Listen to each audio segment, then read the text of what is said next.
I am not even afraid of death. Orji Kalu fires Ruben Abati over comment on Efcc case. And now to the news info. The chairman of the Senate Committee on Privatization, Senator Orji Kalu, has clarified that his support for President Bola Tinubu is not intended to gain any advantage concerning corruption charges from the Economic and Financial Crimes Commission, EFCC. The former Abia State governor addressed the issue in a social media post on Monday, responding to allegations from Dr. Ruben Abati, a former presidential spokesperson and Arise TV anchor. During a television program, Abati stated many Nigerians say you, Kalu, are supporting President Tinubu because it was under his tenure that your case was dismissed due to lack of diligent prosecution, incompetent filing of processes, and EFCC was even prohibited from ever bringing up the case again. In his response, Kalu, who currently represents Abia North Senatorial District, dismissed Abati's claim, calling it an insult to both himself and President Tinubu. The former Abia State governor said Bola Tinubu was not president when the cases brought against him were adjudicated in the court. Orji Kalu said, Dr. Abati, you know and I respect you a lot, and I have known you for a very long time, and you know I have a very strong character. Strong character in what? In lying. In doing corruption, or what? Strong character on what? Emphasize now. I had a case with the EFCC, and because I appeared in all court proceedings for 12 years, I never ran away, and I never missed any court sitting. I am not the kind of person that would dodge court sitting.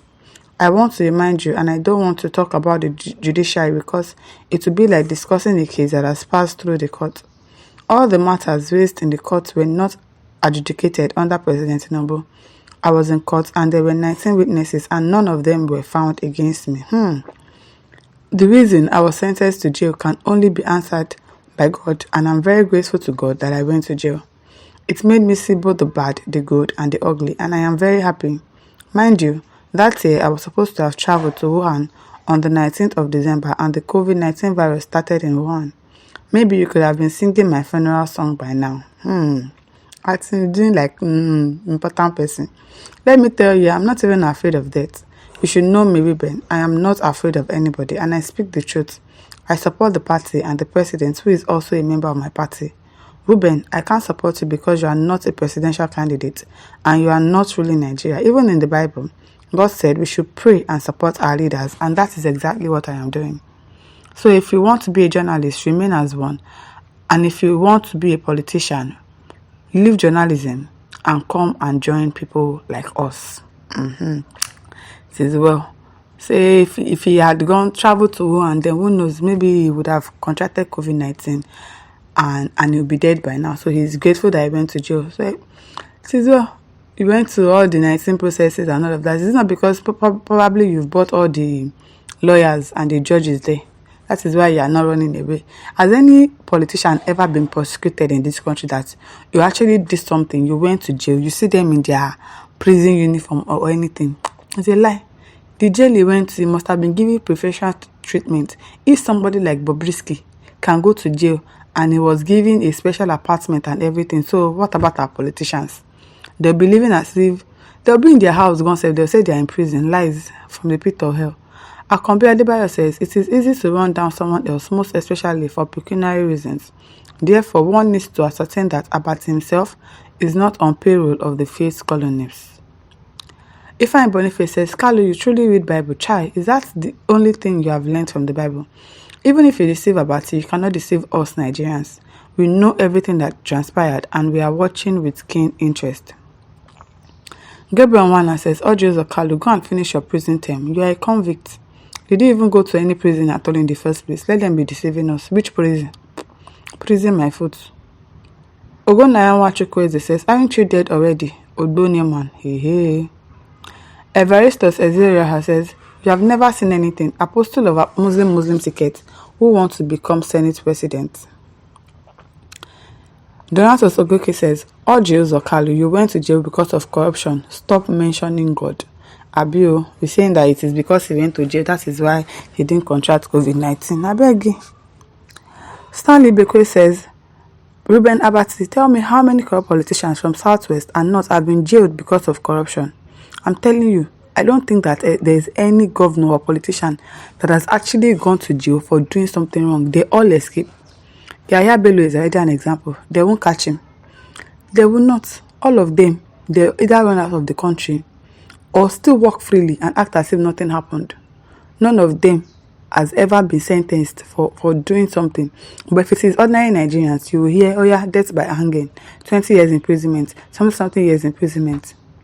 Because they do everything to favor themselves. They don't care about the citizens at all. Viscount Jerry says, scripture wrongly quoted. This support for leaders, would it include Hitler, Idi Amin, Mengistu, Stalin, Michel, Mikomboro, Charles Taylor, Vladimir the Impaler? If you ask me. Sunday Okoli says, all of you reprobates are afraid of death. Yes, so there's nobody that is not afraid of death. If you see death face to face now and death tells you, yeah, I'm ready to take you, maybe you say you're not afraid of me. You yourself will start begging. Nobody wants to die. Everybody wants to enjoy life. But we all know that death is an inevitable thing. It has to happen, whether we like it or not. Obado Mark says, at a time like this, I really wonder how folks like this could be having an altercation like this. Tinubu's regime is a very petty regime. Really, there are old folks through their senses.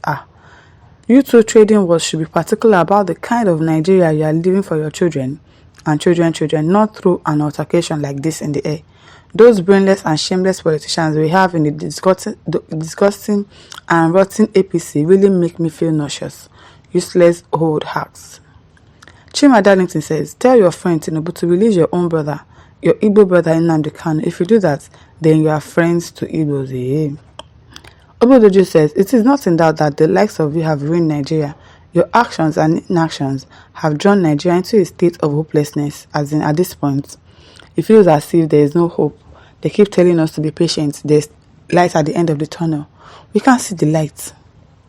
We can't see it. If you are seeing it, then show us more. Let us see. Reduce fuel price. Let everything come back to normal. And then we will know that, okay, there is light at the end of the tunnel. But as it stands now, there is hopelessness. People cannot eat. People cannot feed. People cannot go out to work. And you are saying that we should be patient. Till when? What legacy would you sincerely say you are bequeathing to your upcoming generation? To me, nothing. And that tells you what you meant to people who looked up to you for progressive reasons in public service and development. Niger Delta says, in a very civilized country, this man would have been in jail, ex-convict. So, in civilized countries, you would do your sentence, whether you are the minister or the president or whatever it is that you call yourself. But in Nigeria, everybody goes scot-free.